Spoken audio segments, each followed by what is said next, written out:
Hello. So I've already taped this, but this is on my partner's new phone, and it turns out that the ring light just completely threw off all of the colors, and I'm not good enough to know how to color correct. So I'm trying again, and it sucks because I like to just do everything organically and go with my first reactions, and now it feels like it's a bit rehearsed. And there's no Sylvie here. Sylvie was being adorable and you missed out on that, and that sucks. And I can see I've got a giant hair sticking out there. Can I get you away? All right, so this week I read 1, 2, 3, 4, 5, 6, 7 books. I read 3 nonfiction, 2 fiction, and 1 graphic novel. I'm going to be honest, it was a bit of a disappointing week this week, guys, especially compared to last week when I had so many great reads. So anyway, let's start with Zen Parenting by Cassani Adams. We can't always plan for what's next. That's been made more and more clear in the past few years. The truth is that life is never predictable, especially for parents. What is possible is an unlimited capacity for compassion and caring for yourself and your children. As you navigate the uncertainty with openness and humility, you find the clarity, connection, and community that is Zen parenting. So this started off with a lot about sexuality and gender and minority discrimination and things like that. And then it goes into chakras. So it based, like, say, sacral chakra, the right to feel, the solar plexus chakra, the right to act, the right to feel safe. So it was based on that. And whilst this was okay, I just didn't feel like it had anything to do with Zen parenting. Like Zen, there was nothing really Zen. Like, I don't consider chakras to be Zen. So it was okay. I think I gave it like 3 stars. It was okay. It just wasn't great. Then we had Soul Speak by Julia Cannon. What is your body telling you? What is pain telling us? Why do we make ourselves sick? I'm going to be honest. I don't want to be harsh. I don't want to be mean, but this was very amateur-ish in terms of the writing. The writing was very pedestrian. It really feels like someone just wrote a book at home and typed it up and printed it out. Like, I just don't feel like this is very professional.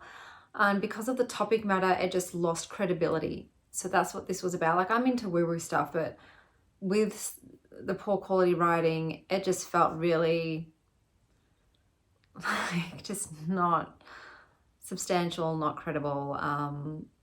And like the things about the body, for instance, like if you're nearsighted, you have a fear of your future, a fear what's coming down the road. That sort of stuff you can't just Google. Say like what, spiritual reasons for rashes, or you're holding on to anger, like stuff like that. So there was, I didn't enjoy it. I gave it 2.75 stars. So that was that one. And then we have the graphic novel Flung Out of Space. Patricia Highsmith was a vile and miserable human being. She was also a gifted writer. So this is about Patricia Highsmith. She was a comic book writer, and she also wrote the novel Carol. She was a lesbian. The illustrations were great. I felt like they did the best that they could with the subject matter, but when your main character is so damn unlikable, like this chick was not great. She was really problematic. She was also like really aggressive sexually. Like, she's basically accosting women. So it's not okay when men come on that strong. It's not okay when women come on that strong. I'm sorry, but just that was really off-putting. You just can't throw yourself at a person like that physically. It's assault, man. I didn't like her. I liked her cat, but because I didn't like her, I'm just like, I feel like this book could have been done about a queer woman who was actually a good person as well. And she was so condescending, so arrogant. She like shit all over comic books like it was beneath her. And I'm like, there's nothing wrong with comic books. If you're a comic book writer, you're not lesser than. So yeah, I really couldn't stand it. I gave it 3. It's just based on like the illustrations and stuff, but subject matter, I'm not a fan of Patricia Highsmith as a human being. And then we've got Cats in Spring Rain, a celebration of feline charm in Japanese art and haiku.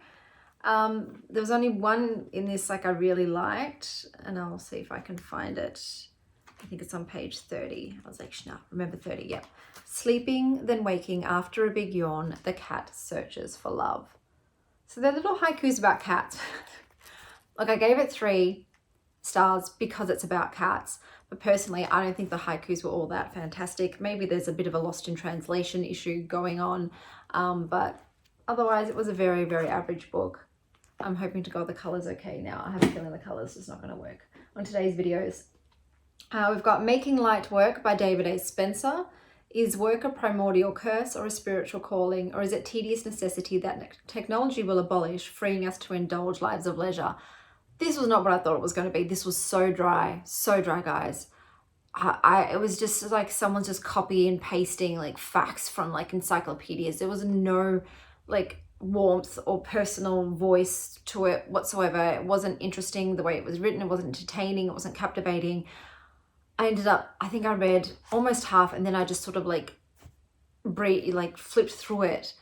I wanted, when you're saying like, you know, is it a spiritual calling, is it a necessity, I'm expecting this sort of discourse, this discussion about it, and it was just like all like fact spewing and historical beginnings. I don't know, it just wasn't what I was hoping it would be, so I'm not into that one. I'm looking really great. Like, I didn't wear makeup today.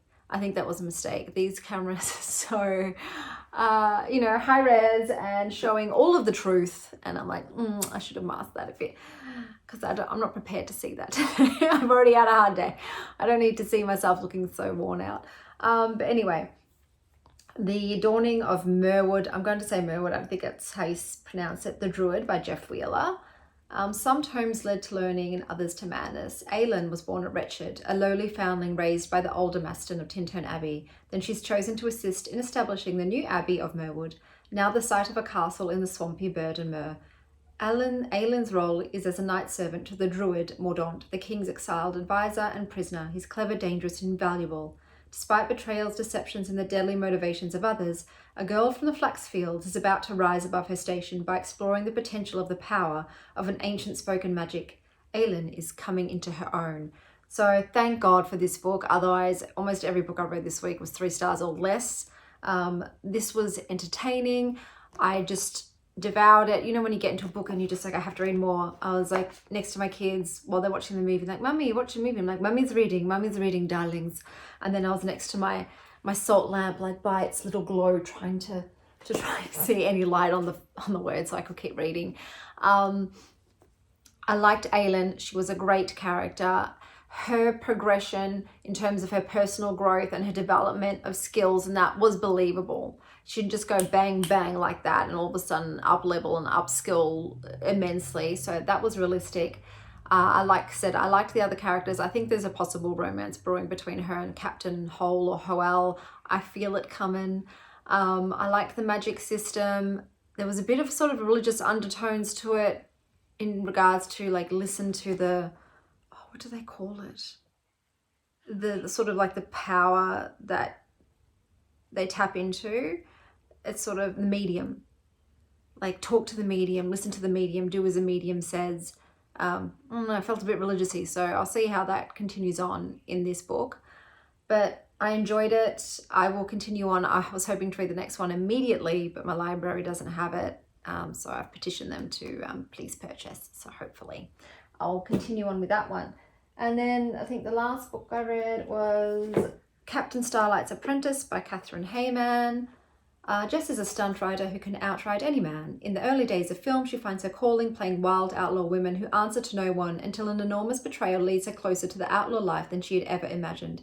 A generation later, Rose, heavily pregnant, migrates to Australia, but the new country is not all that she had hoped, and neither is motherhood. Very quickly, she finds herself estranged from those she loves, incarcerated and terrified. Jess's story will save her life. I think I gave this 3 and that was generous. I just didn't care about anyone. I didn't care about any of the characters. I didn't like the writing, so to speak. I didn't like the storyline. It just fell flat. At first I thought Rose was like so zombie-like because she was in an institution. She's put into a psych asylum because she's basically suffering from postpartum depression. But you know, back in those days, off to the madhouse you go. But no, that's just her personality. There was just no connection. I didn't care about any of their stories, even though like they were sort of battling like big themes, but nothing. It just fell flat. The love, I didn't feel any of the love between any of the characters. I pushed myself to read it because I kept thinking maybe there'll be like some big reveal or some revelations or like a wow, what? No way. But none of that happened. So I did not enjoy it, unfortunately.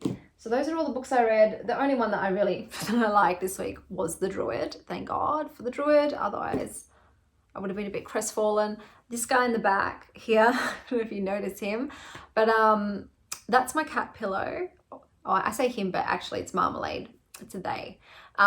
So that's Marmalade, and I'm a side sleeper, but I sleep alone, so I need something to like prop between my legs and to hold on to, so I'm not like just digging into myself.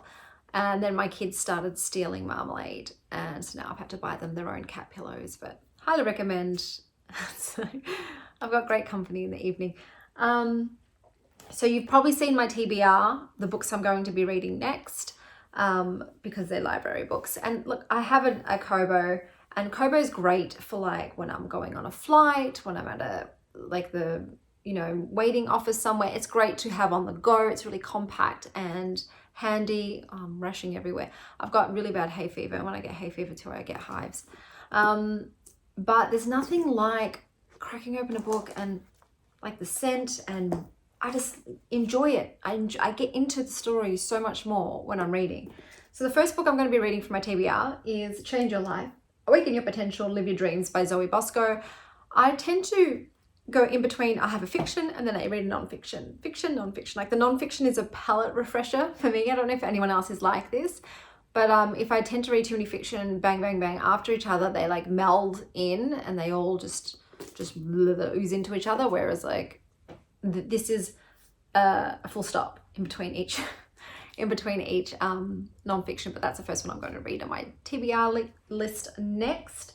But yeah, this is my first time trying out this camera. My phone is still on its way, but I can see audio. I know the audio is great, so yay guys, you're not going to have really trash audio anymore.